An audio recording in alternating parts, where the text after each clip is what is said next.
देखिए, ये किसान नेतृत्व का फेल्यूर है, नाकामयाबी है। किसी भी आंदोलन को कामयाब करने का दायित्व उस आंदोलन के नेताओं पर होता है। हमारा एक प्रजातांत्रिक देश है।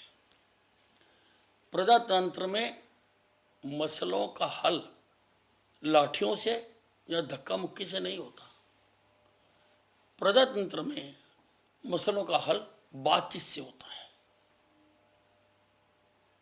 और हमारी सरकार बार बार इनको बातचीत के लिए बुला रही है, बार बार कहती है कि आओ बात कर लो। हमारे कृषि मंत्री तोमर जी ने भी बार बार कहा है और हमारे प्रधानमंत्री नरेंद्र मोदी जी ने भी कहा है कि आओ बात कर लो, लेकिन ये बात करते नहीं है। अब 1 साल हो गया इनको बैठे हुए। अब तो किसान भाइयों को अपने नेताओं से पूछना चाहिए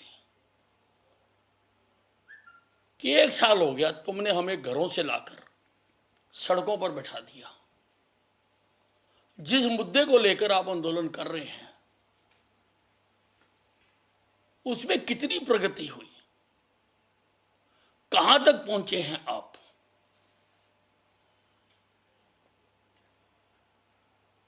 और अगर उनको लगता है, क्योंकि प्रजातंत्र में तो बातचीत से ही समाधान होगा, अगर उनको लगता है कि उनके नेता बातचीत करने में सक्षम नहीं है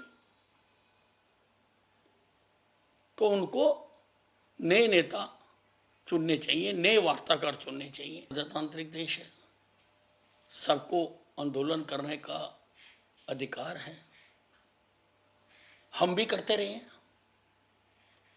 लेकिन किसी को भी कानून अपने हाथ में लेने का अधिकार नहीं है। मैंने बार बार कहा है कि आप प्रदर्शन कीजिए, आप भूख हड़ताल कीजिए, आप धरना दीजिए, लेकिन आपको किसी की कार के शीशे तोड़ने का अधिकार नहीं है, आपको किसी का घेराव करने का अधिकार नहीं है, आपको किसी को बंधक बनाने का अधिकार नहीं है कि आप किसी को बंधक बना लो या किसी के कपड़े फाड़ दो, ये आपको अधिकार नहीं है। कदम है पंजाब सरकार का। संविधान देश का एक है, चाहे वह बीजेपी की सरकार हो चाहे कांग्रेस की सरकार हो। कानून देश का एक है, चाहे बीजेपी की सरकार हो या किसी और पार्टी की सरकार हो। किसी ने भी अगर कानून को तोड़ा है और आप उसको इनाम देके प्रोत्साहित कर रहे हैं तो ये देश के हित में नहीं है। केजरीवाल जी खुद तो कोई काम करना नहीं चाहते, अपनी नाकामयाबियों का वो आरोप दूसरों के सिर पर मढ़ना चाहते हैं।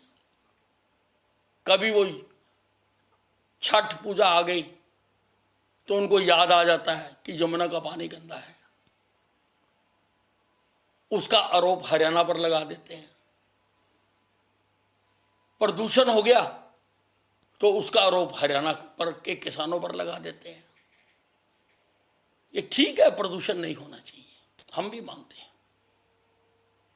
और हम प्रयास भी कर रहे हैं। और आगे से पराली जलाना किसानों ने बहुत कम भी कर दिया है। लेकिन केजरीवाल जी, दिवाली आती है तो आप कहते हो पटाखे मत फोड़ो, अच्छी बात है, प्रदूषण नहीं होना चाहिए, लेकिन बाकी 364 दिन आप दिल्ली का प्रदूषण स्तर कम करने के लिए क्या प्रयास कर रहे हैं? यमुना का पानी आप सोनीपत में नाप लो और दिल्ली में नाप लो। आप दिल्ली से जो यमुना गुजर रही है उसके पानी को साफ करने का आप क्या प्रयास कर रहे हैं? कितने एसटीपी आपने लगाए?